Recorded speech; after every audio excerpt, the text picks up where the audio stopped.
अस्सलाम वालेकुम। Haider voice channel में आप सबको खुश आमदीद। पेश खिदमत है कहानी परछाई का छठा हिस्सा। मगर कहानी शुरू करने से पहले हमारी आपसे गुजारिश है कि हमारे चैनल हैदर वॉइस को सब्सक्राइब ज़रूर कीजिए और साथ ही बेल आइकॉन के बटन को दबा दीजिए ताकि हमारी नेक्स्ट वीडियो का नोटिफिकेशन आपको मिल सके। शुक्रिया।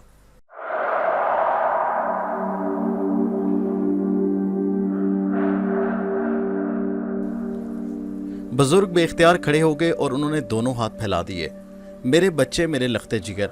उन्होंने मुझे लिपटा लिया और फूट फूट कर रोने में लगे। इसका मतलब था कि उन्हें मेरे जिंदा रहने की खबर हो गई थी।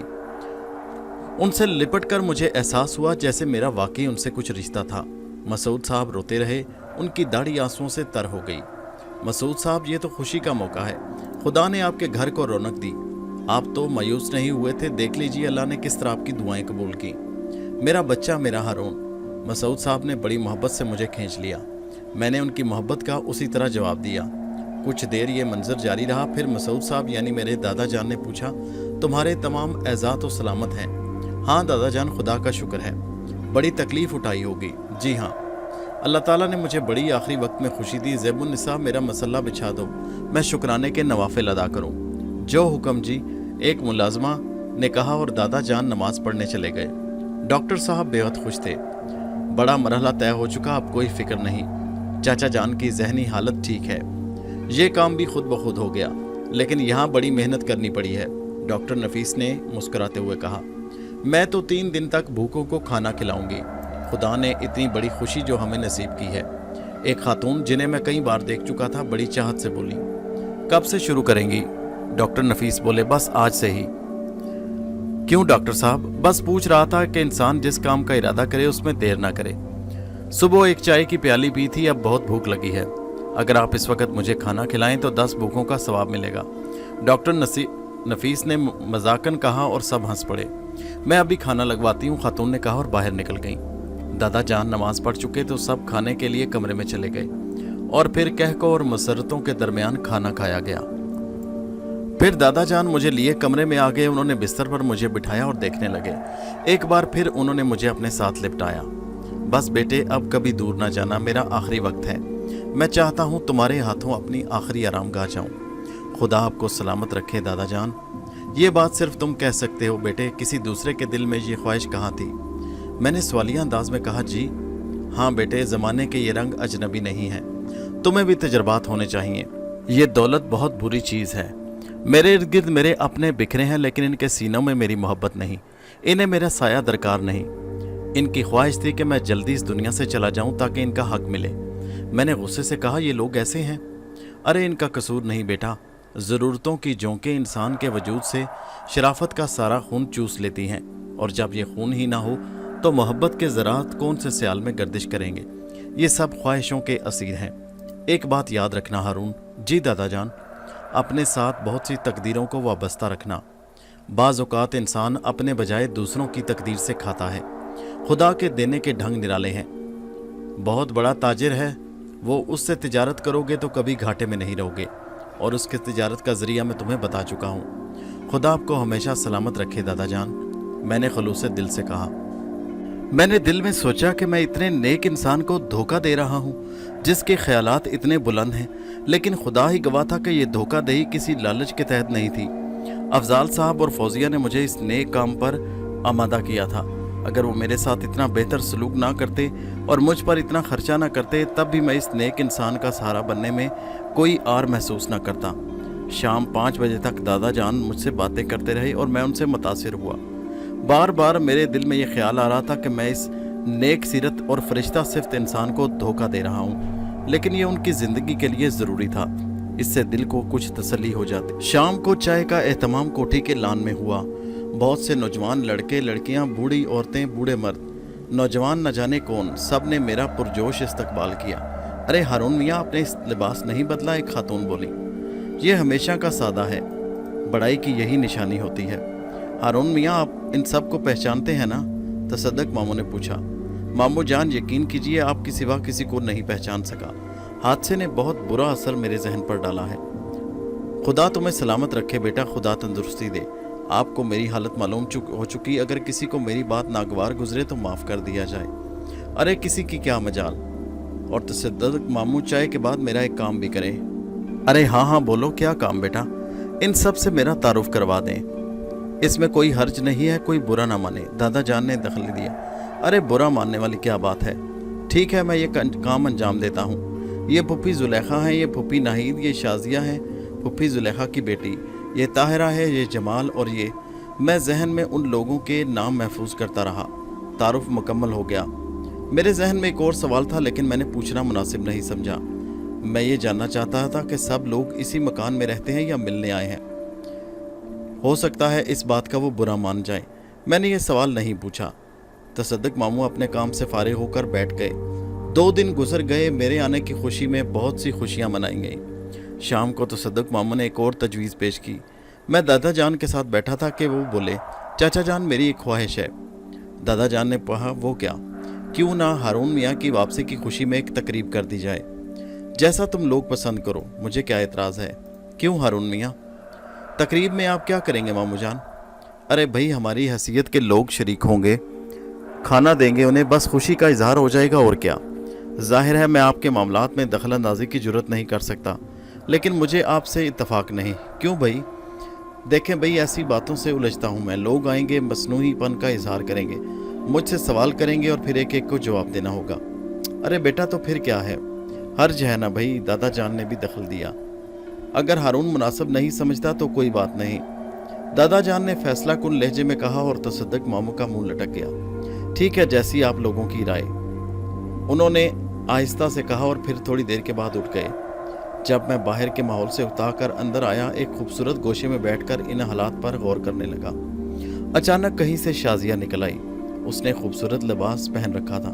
उसके बदन से किसी उम्दा परफ्यूम की खुशबू आ रही थी। हेलो हारून। हेलो, मैंने चौंक कर कहा और शाजिया अजीब सी निगाहों से मुझे देखने लगी। उसने काफ़ी देर कुछ नहीं कहा और यूं ही खामोश खड़ी रही। आप, मैंने उससे खामोशी से उकता कर कहा। ये मैं तुमसे आप क्यों हो गई? वो शिकायत भरे लहजे में बोली। अरे माफ़ करना शाजिया, तुम मेरी कैफियत से आगाह हो। आप भी तो मेरी जहनी कैफियत से आगाह हैं, उसने मैनी खेज अंदाज में कहा तो मैं देखने लगा। क्या तुम मेरे हालात से वाकिफ़ नहीं हो शाजिया? मैंने उसे समझाने वाले अंदाज में कहा। फिर भी कुछ बताओ तो सही। शाजिया, तुम मेरी मदद नहीं कर सकती। कैसी मदद? क्या तुम्हें इस बात की खुशी नहीं कि मैं जिंदा बच गया? क्या तुम्हें इस बात की खुशी नहीं कि मैं पागल ना हो गया? खुदा न करे ऐसी बातें क्यों करते हैं। मेरे साथ जो हादसा पेश आया वो बहुत खौफनाक था। कहीं मेरी यादाश्त तो गुम नहीं हो जाएगी, लेकिन ऐसा कुछ नहीं हुआ। मैं मजबूत इंसान निकला। कुछ बातें मैं भूल गया, इसमें मेरा कसूर नहीं। मोहब्बत तो बड़ी ताकतवर होती है हारून, और ये यकीन करो कि ये सिर्फ मेरी दुआएं थी जिन्होंने तुम्हें जिंदा रखा। हाँ, वो तुम्हारे खतूत भी याद नहीं जो मैं तुम्हें लिखा करती थी। हाँ, कुछ मेरे जहन में धुंधला खाका है। उस मोहब्बत को याद करो हारून जो मेरे और तुम्हारे दरमियान थी। तुम हमेशा कहते थे कि शाजिया, यूरोप बहुत हसीन है, लेकिन तुम्हारे बगैर इसके मन में एक नुमाया कमी महसूस होती है। ये बातें मैंने तुम्हें ख़त में लिखी थी। हाँ हारून, तुम अक्सर लिखा करते थे। उनमें से कोई ख़त है तुम्हारे पास? मैंने पूछा और शाजिया गड़बड़ा गई, लेकिन चालाक लड़की थी, फ़ौरन बोली, अरे ऐसे ख़त भी कहीं महफूज रखे जाते हैं ताकि दूसरों के हत्थे चढ़ जाएं। काश उनमें से कोई ख़त होता। मैंने कहा, तो क्या करते तुम? तुम्हें पढ़कर अपने और तुम्हारे दरमियान रवाबित का अंदाज़ा करता। मैंने जवाब दिया और वो रोने लगी। बदकिस्मती से मेरे पास कोई ख़त नहीं। मैं उसको देखता रहा।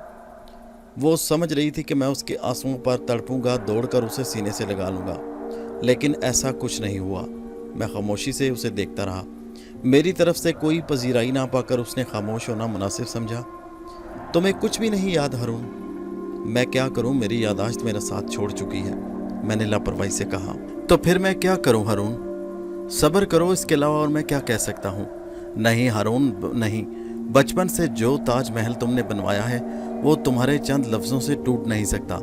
मैं तुम्हें चाहती हूँ, तुम भी कभी मुझे चाहते थे, लेकिन आज तकदीर ने मुझसे मेरी चाहत छीन ली है। मैं सब्र नहीं कर सकती हारून, तुम्हें सब याद आना चाहिए। मैंने कहा, अगर ना याद आया तो मेरी सज़ा क्या होगी?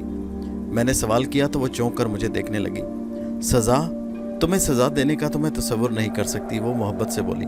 तो मैंने कहा, फिर माफ़ कर दो। क्या तुम अपने दिल में मुझे तलाश नहीं कर सकते? कोशिश करूँगा, अगर मिल गई तो इतला दूंगा, मैंने कहा और वहाँ से आगे बढ़ गया। शाजिया, उसी जगह खड़ी मुझे देखती रही। वो खासी खूबसूरत लड़की थी और मुझसे मोहब्बत का इजहार कर रही थी। मेरी मौजूदा हैसियत के मुताबिक वो मेरी फूफी ज़ात थी।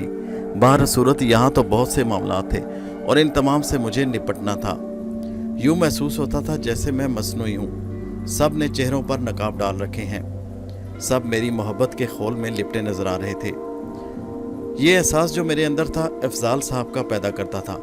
मुझे बताया गया था कि मेरी हैसियत सोने की चिड़िया जैसी थी, जिसके कब्जे में आ जाए उसके वारे न्यारे हो जाएं। लेकिन इस पूरे मकान में मैं जिससे मुतासिर हुआ वो दादा मियाँ थे। वो वाकई एक मुतासिर कुन शख्सियत के मालिक थे। कोई उनसे हमदर्दी नहीं रखता था, उनकी जिंदगियों के ख्वाहान नहीं थे। उनकी दौलत सब के लिए कशिश का बायस थी। अफजाल साहब के किरदार के बारे में अभी मुझे मालूम नहीं हो सका था। वैसे यहाँ उनके खिलाफ नफरत पाई जाती थी। ये दुरुस्त था कि वो शख्स इन लोगों से कोई रिश्ता नहीं रखता था, लेकिन मजमूई तौर पर मैंने उसे इन सब से बहुत मुखलिस और हमदर्द पाया। शायद वो दादा जान की दौलत से दिलचस्पी नहीं रखता था। अगर ऐसी बात होती तो फौजिया के साथ वो खुद भी यहाँ होता, क्योंकि दादा जान जिस फितरत के मालिक थे उससे अंदाज़ा होता था कि वो खुद भी उन लोगों में शामिल होने की कोशिश करता तो वो इनकार ना करते। अफजाल साहब का ख्याल आया तो मैंने सोचा उन दोनों से मुलाकात नहीं हुई। यहाँ तो मैं उन्हीं की वजह से था। मेरी हैसियत से सिर्फ वही वाकिफ़ थे, बाकी तो सब खुशामदी लग रहे थे। 2-3 दिन गुजर गए। मैंने सोचा अफजाल साहब से बिल्कुल कता ताल्लुक़ मुनासिब नहीं, किसी तौर उनसे मुलाकात करने की कोशिश की जाए। उनकी तरफ से मुझे हिदायत मिलनी चाहिए। यहाँ तो सब कुछ मैं खुद नहीं कर सकता। मैं जानना चाहता था कि मुझे अब क्या करना है। मैंने दादा जान से बाहर जाने की इजाज़त मांगी तो उन्होंने दे दी। कहने लगे बेटा ड्राइवर साथ ले जाओ। नहीं दादा जान, क्या ज़रूरी है, मैं अपने वतन की गलियों और सड़कों से नावाकिफ़ तो नहीं। मैंने एक मुलाजिम को गाड़ी गैराज से बाहर ले निकालने का हुक्म दिया और थोड़ी देर के बाद वहाँ से निकल आया। कार का ड्राइविंग मैं भी जानता था, लेकिन बारह सूरत फौजिया ने मुझे अच्छी ड्राइविंग सिखाई थी। अफजाल साहब दरअसल ख़ुद को मुझसे राब्ते के लिए छुपाना चाहते थे, इसलिए उन्होंने ये एहतियात ज़रूरी समझी। मैं इधर उधर चकराता रहा, फिर अफजाल साहब की रिहाइशगाह की तरफ बढ़ गया। उनके मकान के सामने गाड़ी रोककर मैं उतरा और दरवाजे पर दस्तक दी। दरवाज़ा खोलने वाली फौजिया थी। उस लड़की से मेरी अच्छी बेतकल्फ़ी थी। मुझे देखकर फूल की तरह खिल उठी। ओ आ जाओ, अंदर आ जाओ, उसने बेख्तियार कहा। मैं मुस्कुराता अंदर चला गया। उसने मेरा हाथ पकड़ा और बोली कैसे हो? ठीक हूँ, तुम्हारी तरबियत के ज़ेरे असर रहा हूँ। मेरी बात पर वो हंस पड़ी। चलो दूसरे कमरे में चलो। अफजाल साहब का ये मकान बहुत खूबसूरत था। मुझे अंदाज़ा हुआ कि वो दादा जान के टुकड़ों पर पलने वाले नहीं थे। जो उन्होंने मुझ पर खर्च किया वो अपनी जेब से ही किया था। फौजिया मुझे लेकर अंदर ड्राइंग रूम में गई, बड़े प्यार से बिठाया। शख्सियत बदलने वाले कौन से लोग हैं जी? आप ही तो हैं। फौजिया ने जब कहा कि मेरी शख्सियत बदल गई है तो मैंने जवाब दिया, नहीं हारून साहब, आप में सलाहियतें मौजूद हैं, लेकिन सलाहियतों को चमकाने वाली तो आप ही हैं ना।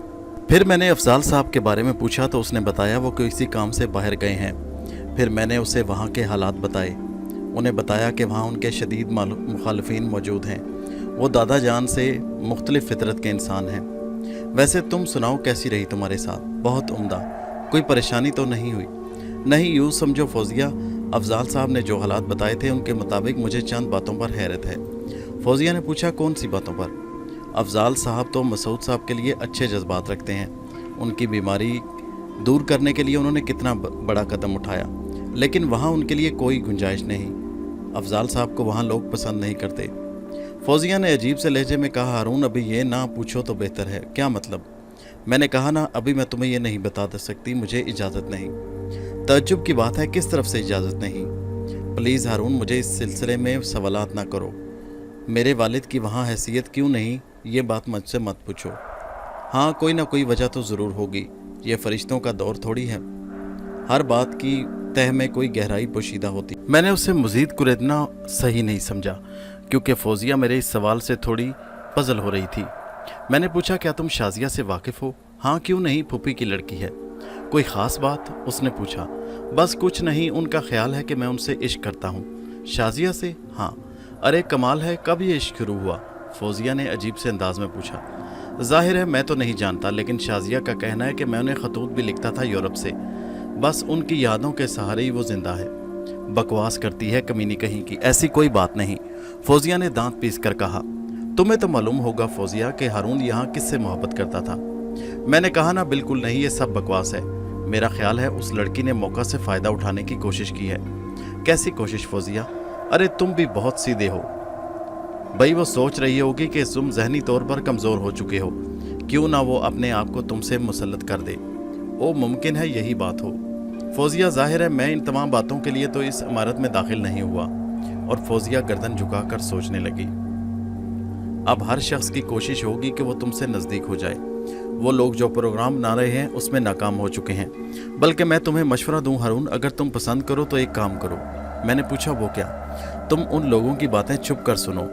सब अजीब से मातम कना होंगे, क्योंकि उनके सब मकसद धरे के धरे रह गए। मुमकिन है फौजिया, लेकिन मुझे इन बातों से क्या गर्ज?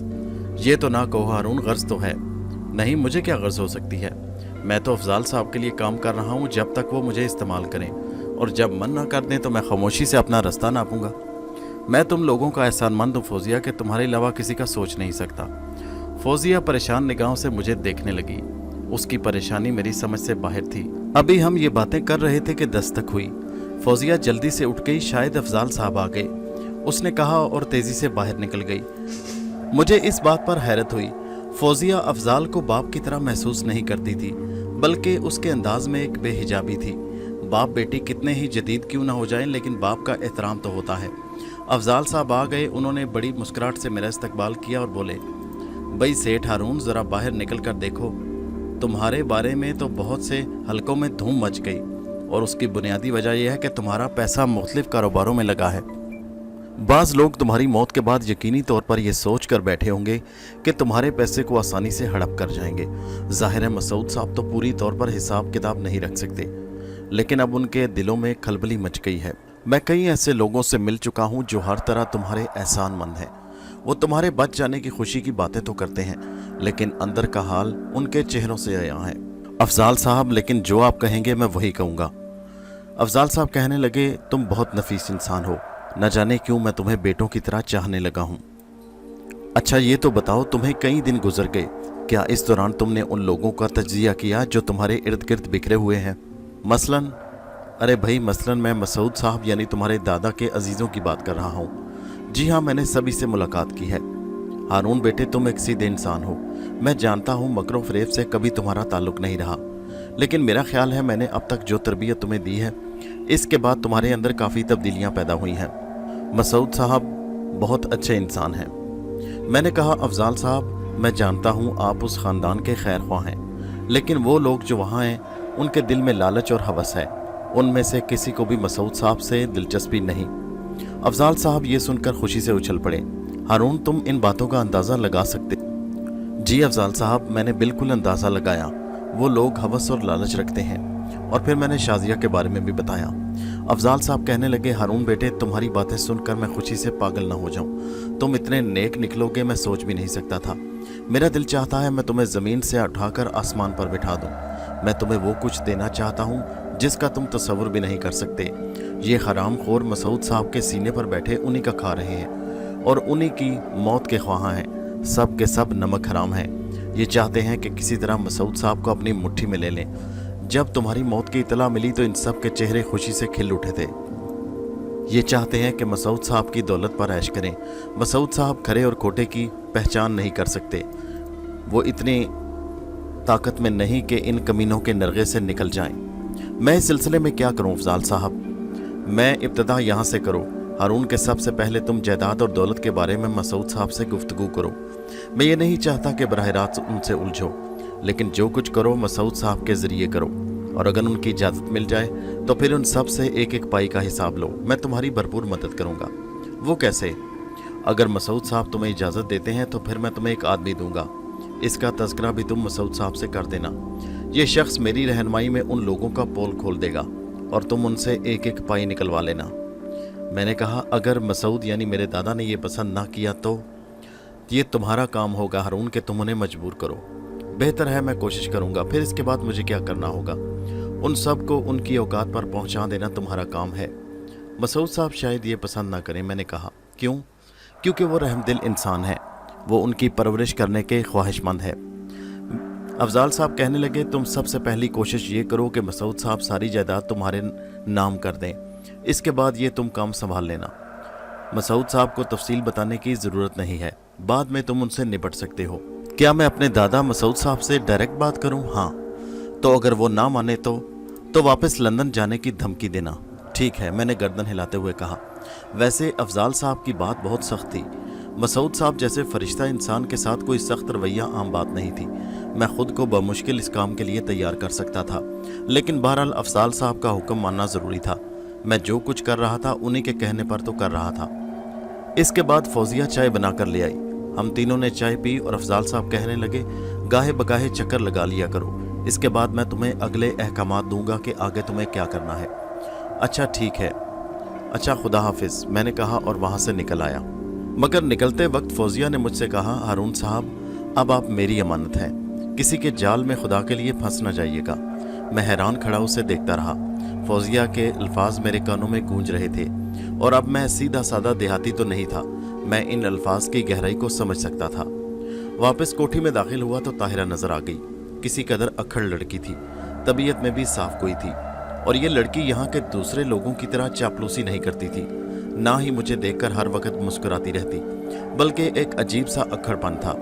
मुझे मिली तो कमर पर दोनों हाथ रखकर बोली, कहाँ से तशरीफ ला रहे हैं जनाब? ओ खैरियत, यूं लगता है जैसे आप मुझसे लड़ने के लिए तैयार हैं। जी नहीं, भला आपसे कौन लड़ सकता है? वो बदस्तूर नखरेले अल्फाज में बोली। क्यों नहीं जी, क्यों नहीं लड़ सकते? अरे खैरियत, आप तो बड़े मशीनी अंदाज में बोल रही हैं। क्या करूं जी, मेरा तो हाफसा बहुत ख़राब है, ताहिरा बोली। बहुत सारी बातें याद नहीं रहती, बड़ी मुश्किल से रिहर्सल करवाई गई है मुझे, और बस आप चलिए वरना मुमकिन है मैं कुछ और भूल जाऊं, ताहिरा ने कहा, और मैं हैरत ज़दा अंदाज में उसकी शक्ल देखते आगे बढ़ गया। थोड़ी देर के बाद मैं बाग के गोश में था, जहां एक बार मेरी मुलाकात शाजिया से हो चुकी थी, जो उस दिन के बाद मुस्तकिल मुझ पर मुस्कुराहटों के तीर बरसाती जा रही थी। बैठ जाइए, ताहिरा ने कहा, और मैं बैठ गया। फिर वो मुस्कुराने की एक्टिंग करते हुए बोली, जी फरमाइए। और मैं हैरत से उसकी सूरत देखते हुए बोला, क्या फरमाऊं? अरे देखना फिर भूल गई, दरअसल फरमाना है मुझे। हाँ तो आप ये बताइए कि यूरोप में कभी आपने किसी से मोहब्बत की? मैं हैरत से बोला, जी ये क्या कह रही हैं आप, मैंने तो नहीं की। नहीं की तो फिर समझ तो पा रहे होंगे कि मैं ये सवाल आपसे क्यों कर रही हूँ। भाई जवाब देते रहिए, आपको सवाल करने की इजाज़त नहीं है, वो बोली। मिस ताहिरा, मुझे लगता है आप मुझे परेशान कर रही हैं। ताहिरा कहने लगी, वापस आकर तो आपने सबको परेशान कर दिया, भला वापस आने की क्या ज़रूरत थी? न जाने किस किस की दुआओं से तो आप मरे थे, और न जाने किस किस की बद्दुआओं से दोबारा जिंदा हो गए। ताहिरा नाक चढ़ाकर बोली, और मैं अहमकों की तरह उसकी शक्ल देखने लगा। आप न जाने क्या कह रही हैं, मेरी तो समझ में कुछ नहीं आ रहा। मैं जो पूछ रही हूँ उसका जवाब देते रहें, आपको सवाल करने की क्या ज़रूरत है? हाँ तो आपने यूरोप में किसी से मोहब्बत की? मैंने जवाब दिया, नहीं। यहाँ से किस से शुरू करने का इरादा है? मैंने कहा, अभी तक तो किसी से नहीं। क्या शाजिया की निगाहों के तीर बेअसर हो रहे हैं? मैंने जवाब दिया, हाँ बिल्कुल। अच्छा, खूब समझदारी की बात है। अब ज़रा दूसरी बात बताइए। वो क्या? मेरे लिए कोई चांस है? मैं आपको कैसी लगती हूँ? उसने सवाल किया। बड़ी तेज़ लड़की थी, लेकिन खरी गुफ्तगू कर सकती थी, और ये बात की इसकी शुरू से अब तक पसंद थी। मैंने कहा, बस आप मुझे मुनासिब लगती हो। ये मुनासिब इतना है कि आप मुझसे इश्क करने लगे? मेरा मतलब है कि अगर मैं कोशिश करूं। उसने सवाल किया। मेरा ख्याल है आपकी गुफ्तगू मुनासिब नहीं मिस ताहिरा। वो कहने लगी, मुनासिब है, क्योंकि वालिदैन मुझे जो हिदायत दे रहे हैं वो जैसी भी हों मुनासिब होती हैं। अब आप इस गुफ्तगू का मंजर समझ लें। आप मर चुके थे और नाना मियाँ की मौत का इंतज़ार किया जा रहा था, क्योंकि उसके बाद इम्कान था कि उनकी जायदाद तकसीम हो जाएगी उन लोगों में, और वो लोग इसलिए मुतमईन थे कि जायदाद के कितने ही हिस्से हों, हर एक को इतना मिलेगा कि उसके सारी गुर्बत दूर हो जाएगी। चुनाचे इसी पर लोगों ने कनात कर ली और पुरसकून हो गए कि आज ना सही तो कल तो नाना मियाँ मरेंगे और हमारा काम हो जाएगा। लेकिन फिर आप अचानक जिंदा होकर वापस आ गए और एक हलचल मच गई। क्या बताऊं, जिन चेहरों पर खुशियां सजी थी अब वहां गम है। हारून साहब, आपके आने पर तो सभी अफसुर्दा थे। फिर एक मीटिंग हुई और उसी मीटिंग में बैठकर आइंदा के बारे में सोचा गया। ये तय पाया कि मियां हारून तो सदा के अजीब बेवकूफ़ हैं, वो हमारे दरमियान क्या मुदाखलत करेंगे। अलबत्ता ये बात ज़रूर है कि हमारी उम्मीदों पर ओस पड़ गई, यानी जाहिर है अब तो जायदाद आप ही को मिलेगी, क्योंकि आप ही उनके असली वारिस हैं, और अब आप ज़्यादा से ज़्यादा इतना कर सकते हैं कि हमें इस तरह परवरिश करें जिस तरह नाना मियाँ कर सकते हैं। वो लोग खुश हैं जिनकी कोई ना कोई बेटी मौजूद है, जैसे खाला जुलेखा या मेरी अम्मी नाहिद या मामू तसद्दुक, जिन्होंने फ़ौरन अपनी बेटी को यहाँ आने का तार दे दिया था। जी हाँ, नादरा साहबा शहर में तालीम हासिल करती हैं, ताहिरा ने जवाब दिया। खूब, तो फिर इन बेटियों का क्या होगा? होगा क्या, सब की सब आप पर चारों तरफ से जाल डालेंगी। अब ये शिकारी की किस्मत है कि मछली जिसके भी जाल में फंस जाए। क्या शाजिया उसके लिए कोशिश नहीं कर चुकी? ताहिरा ने पूछा और मैं सर खुजाने लगा। आपको खुदा की कसम सही जवाब दें। हाँ, ये तो है, शाजिया ने कोशिश तो की है। वो क्या कहती है? उसका कहना है कि मैं बचपन से उसे चाहता हूँ और उसे ख़त भी लिखता रहता था, लेकिन मुझे तो याद नहीं। हारून साहब, क्या आप लोगों को पत्थर मारते हैं? नहीं। किसी तौर पर अपने आप को पागल समझते हैं? मैंने कहा, मेरा ख्याल है नहीं। आपके ख्याल से क्या होता है? ये सब तो यही समझते हैं। इनका कहना है कि हवाई जहाज़ के हादसे ने आपको नाकारा कर दिया है। आप सोचने समझने के काबिल नहीं रहे। जिसने एक छलांग लगाई वो खंदक के पार चला जाएगा। और मेरा ख्याल है इस सिलसिले में सबसे पहली कोशिश मोहतरमा शाजिया ने फरमाई। उन्हें जब ये हिदायत दी जा रही थी तो इत्तफाक से मैंने भी सुन लिया। उनसे कहा गया कि वो तमाम तर कोशिश करें कि हारून को इस बात का एहसास दिलाया जाए कि वो शाजिया से मंसूब था। फूफी जुलेखा अक्सर यही कहती हैं कि हारून और शाजिया तो पैदा ही एक दूसरे के लिए हुए थे, मगर बदकिस्मती से मेरी माँ यानी आपकी फूफी नाहिद साहिबा इस बात को मानने के लिए तैयार नहीं है। उनका ख्याल है कि असल में मेरी पैदाइश आपके लिए हुई है, बल्कि यूँ समझा जाए कि मुझे पैदा ही आपके लिए किया गया है। ये शाजिया साहिबा तो गलतफहमी से दरमियान में आ कूदी हैं, वरना ये सिर्फ खाला जुलेखा की गलत हरकत हैं। मैंने तजुब से कहा, ये क्या? जी हाँ, आप पूरी बात सुने। मेरी मोहतरमा अम्मी और वालिद साहब इस बात पर बाजिद हैं कि मैं अपनी तमाम सलाहियतों के ज़रिए आपको अपने जाल में फंसाऊँ, जैसे मकड़ी मक्खी को अपने शिकंजे में जकड़ लेती है। दरअसल मेरे वालिदैन को मेरे हुस्न पर बड़ा नाज है, लेकिन मैं आईना देखती हूँ वो नहीं।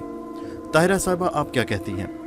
मैं बिल्कुल दुरुस्त कह रही हूँ। आपका पता है हारून साहब, मैं इस वक्त यहाँ क्यों आई हूँ? जी बताइए।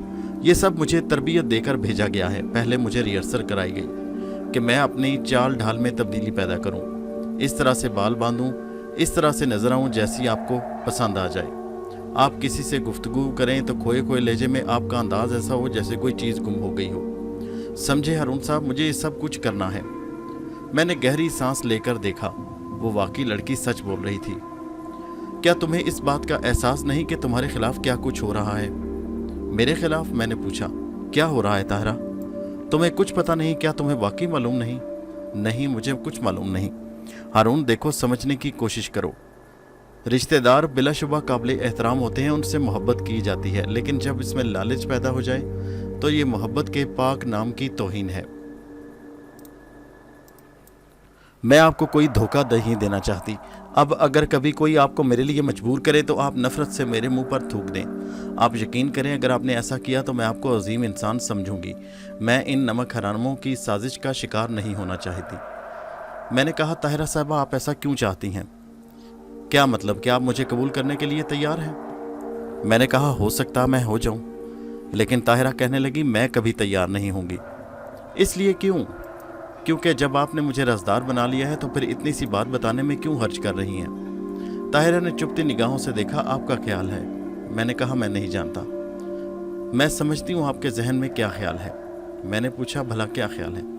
कि आप कोई फिल्मी कहानी सोच रहे होंगे। आप समझ रहे होंगे कि मैं किसी गरीब नौजवान से शादी करना चाहती हूँ और उससे शादी का वादा लिया है, और उसके लिए अब अपने वालिदैन को रुसवा करके अजीम कुर्बानी दे रही हूँ। मैंने कहा, हो सकता है ऐसा हो।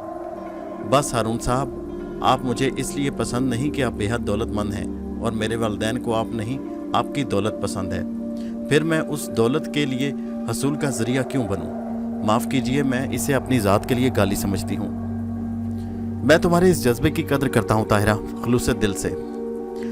प्लीज़ हारून साहब, अगर मेरे नाना भी इसरार करें तब भी आप मुझसे शादी के लिए तैयार ना हो, और एक बार सच्चे दिल से मुझे बहन कहें। हाँ ताहिरा, तुम मेरी बहन हो, सगी बहन। मर्द की एक ज़ुबान होती है। अपनी बात की लाज रखिएगा, ताहिरा ने कहा। मुझे उससे बड़ी अपनायत महसूस हो रही थी, क्योंकि वो वाकई सच बोल रही थी। फिर ताहिरा कहने लगी, मेरी एक और शर्त है। आपको कोई कितना भी जोर दे, लेकिन आप ख़ानदान की किसी लड़की से शादी नहीं करेंगे। आप जब भी शादी करेंगे किसी बाहर की लड़की से। मेरा तो ख्याल है कि कोई इश्क विश्क कर डालें। आपके लिए तो बड़े मौके हैं, कोई अच्छी सी लड़की देखें क्योंकि आपके पास अल्लाह का दिया सब कुछ है। ताहिरा, मेरे सीने में एक राज पोशीदा है, वो मैं किसी को नहीं बताऊंगा, लेकिन खुदा की कसम जिसे मैं राज बताऊंगा वो हस्ती सिर्फ तू होगी। कोई बहुत गहरा राज है? हाँ ताहिरा, ठीक है, मैं आपको मजबूर नहीं करूंगी जनाब हारून साहब। इसी सहारे से ये बात कह रही हूँ जो आपने अभी अभी एजाज़ मुझे बख्शा है, यानी मेरी भाई होने का। जो जाल उसके वालिदैन ने बुना था उसको यकसर उस लड़की ने नज़रअंदाज कर दिया था। मैं उस लड़की की अजमत के बारे में सोचने लगा। मैं मसूद साहब के कमरे में पहुंच गया और वो मुझे देखकर खुशी से मुस्कराए। घूम आए बेटा? जी दादा जान। कहाँ कहाँ गए? बस मुख्तलिफ जगहों पर गया, दोस्तों से मुलाकात हुई और कुछ मालूम नहीं हो सका। बहुत पुराने शनासा थे दादा जान, न जाने बेचारे कहाँ चले गए। और भी हैं, बस मिलता रहूँगा उनसे, मैंने कहा और दादा जान मुस्कुराने लगे। दादा जान, मैं आपसे कुछ गुफ्तगू करना चाहता हूँ, लेकिन बिल्कुल तन्हाई में। अरे भाई, कौन है यहाँ? कोई नहीं, बात करो तुम। नहीं दादा जान, फिर भी अगर कोई आ जाए तो? दादा जान ने मुलाजिम को बुलवाया। मुलाजिम आया तो उन्होंने कहा कि अंदर किसी को ना दिया जाए। मुलाजिम सर हिलाकर चला गया। फिर दादा जान बोले, हाँ बेटा कहो, क्या कहना चाहते हो? दादा जान, मैं आपकी नेक दिली से अच्छी तरह वाकिफ़ हूँ कि मैं जानता हूँ आप कितने वसीउल कल्ब और अच्छे जहन के मालिक हैं, लेकिन दादा जान, क्या आप ये पसंद करेंगे कि लोग आप इसकी अच्छाई को नाजायज़ इस्तेमाल करें? दादा जान कहने लगे, हरगिज़ नहीं, तुम खुल कर बात करो। बस दादा जान, कुछ ज़रूरी बातें हैं। जायदाद का निगरान कौन है? मुख्तलिफ लोग। तसद्दुक ज़मीनों और इमारतों की देखभाल करता है, वही किराए वगैरह लेता है। लाहौर की 2 फैक्ट्रियाँ उसी के ज़ेरे निगरानी हैं। अमजद अली कराची की दोनों मिल्स चला रहा है। ये काम मुख्तलिफ लोगों में बटे हैं। मैंने पूछा, इन सब के हिसाबात कौन रखता है? महमूद अली वो जनरल मैनेजर है, उसके अलावा चंद वकील हैं और भी दूसरे लोग हैं। मगर ये सवाल तुमने क्यों किया? दादा जान, मैं इन तमाम चीज़ों को अपनी तहवील में लेना चाहता हूँ। अजीब इत्तफाक है, आज ही मैंने फ़ोन पर जहांगीर से बात की। जहांगीर कौन है दादा जान? हमारे ख़ानदानी वकील, अजीज़ों से बढ़कर है। जहांगीर साहब से मैंने कह दिया कि इंतज़ामात मुकम्मल कर लें, मैं आखिरी कार्रवाई करना चाहता हूँ। मैं तुम्हारी अमानत तुम्हारे सुपुर्द करना चाहता हूँ बेटा, मेरी ज़िंदगी की ये सबसे बड़ी ख्वाहिश है। दादा जान, मैं यहाँ के रंग ढंग कुछ दूसरे ही देख रहा हूँ। यहाँ आपकी मोहब्बत में लालच ज़्यादा शामिल है। बस बेटा, यही बात मैं तुमसे कहना चाहता हूँ। ठीक है दादा जान, तो आप इन लोगों में ऐलान कर दें। हाँ ज़रूर कर दूंगा, तुम बेफिक्र रहो, उन्होंने कहा और किसी गहरी सोच में डूब गए। दादा जान, अफजाल साहब से हमारा क्या ताल्लुक़ है? दादा जान एकदम चौंक पड़े। कहने लगे, उसका हमारे ख़ानदान से कोई खूनी ताल्लुक़ नहीं है, लेकिन उन्होंने परवरिश यही पाई है। हाँ बेटे, लेकिन अगर वो कोई नेक इंसान होता तो उसे भी ख़ानदान में मकाम दिया जाता। वो एक जराइम पेशा इंसान है। मैं हैरान होकर बोला, दादा जान वो कैसे? स्मगलिंग के इल्ज़ाम में गिरफ्तार हुआ, मैंने ज़मानत कराई, जुए खाने चलाता था, कई बार जेल गया। ऐसे इंसान को मैं अपने ख़ानदान में कैसे बर्दाश्त करता? मैंने शदीद हैरत से पूछा, क्या वाकई दादा जान? हाँ बेटा, मैं जो कुछ कह रहा हूँ वो ठीक है। तो क्या उनके बीवी बच्चे आपके इल्म में हैं? हारून बेटा, ऐसे लोग कई शादियाँ करते हैं। उन्होंने कभी शादी नहीं की? कभी नहीं, दादा जान ने कहा और उसके बाद उनसे मुझे कुछ पूछने की हिम्मत नहीं हुई, लेकिन आंखों के आगे तारीकी छा रही थी। अफजाल साहब जराइम पेशा, शिराज, ग्रेस, मेरा अगवा, फिर तरबियत, हज़ारों रुपए का खर्च और फौजिया, अफजाल साहब की बेटी, सारे बातें मेरे जहन में गड़बड़ हो रही थी। दादा जान से इजाज़त लेकर चला आया और कमरे में बिस्तर पर गिर पड़ा। दिमाग बहुत परेशान था। अफजाल साहब भी दूसरों से मुख्तलिफ नहीं, उनके जहन में भी कोई गड़बड़ है और ये फौजिया भी झूठी लड़की है। सब लोग मसनूई हैं। न जाने कितनी देर कौन से हालात पर गौर करता रहा। आखिरकार अफजाल साहब और फौजिया भी फ्रॉड ही निकले। मेरे दिल में एकदम मायूसी छा गई। दोस्तों, ये कहानी जारी है। इस कहानी का अगला हिस्सा नेक्स्ट वीडियो में मुलाहिज़ा कीजिए। हमारे चैनल हैदर वॉइस को सब्सक्राइब ज़रूर कीजिए। शुक्रिया।